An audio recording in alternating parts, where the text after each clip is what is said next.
Hi, this is Dr. Lon. I'm a naturopathic physician in Scottsdale, Arizona, and today I'd like to talk to you a little bit about chronic pain and inflammation and its correlation with our diet.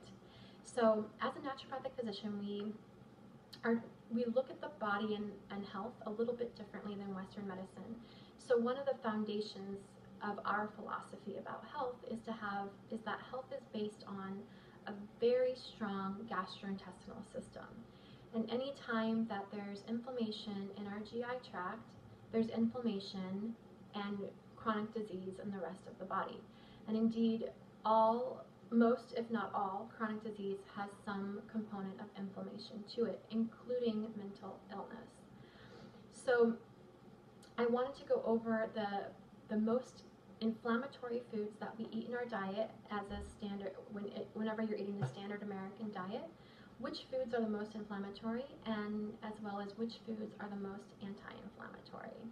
So I'll be going over that in more detail in the next video, but I wanted to let you know that taking out the more inflammatory foods can greatly decrease any type of chronic pain. So if you're an adult in our society, almost all of us have experienced some degree of chronic pain at this point in our lives. So either chronic neck pain, chronic back pain, chronic hip pain, chronic knee, foot pain, chronic shoulder pain, any type of myalgia, so pain in the muscles or even bone pain, chronic arthritis, rheumatoid or osteoarthritis, any type of arthritis or any type of autoimmune disease, fibromyalgia, chronic fatigue syndrome, any of these things have an underlying root of chronic inflammation. And so when patients come to me asking me, what is the cause of my plantar fasciitis? What is the cause of my degenerative disc disease? What is the cause of this torticollis in my neck, this stiffness in my neck that I just can't get it to go away? One of the underlying components is often chronic inflammation due to an inflammatory diet. That's one of the components. There's always other components as well.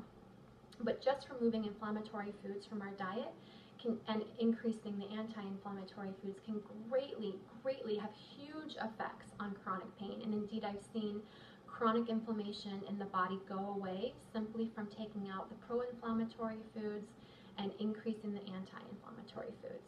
So I'm going to go into that in more detail in the next video. It's a little bit of a longer video, but if you'd like to watch that, there's more information there. And I'll also post the most pro-inflammatory foods below this video and anti-inflammatory foods. And if you have any questions or you'd like to get a hold of me, I'll put my contact information, my office number below.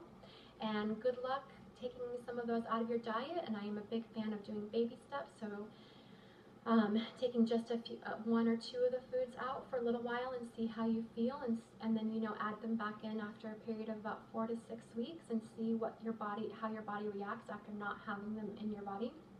Can really show you what types of reactions you're having from these foods. So best of luck with that, and have a good day.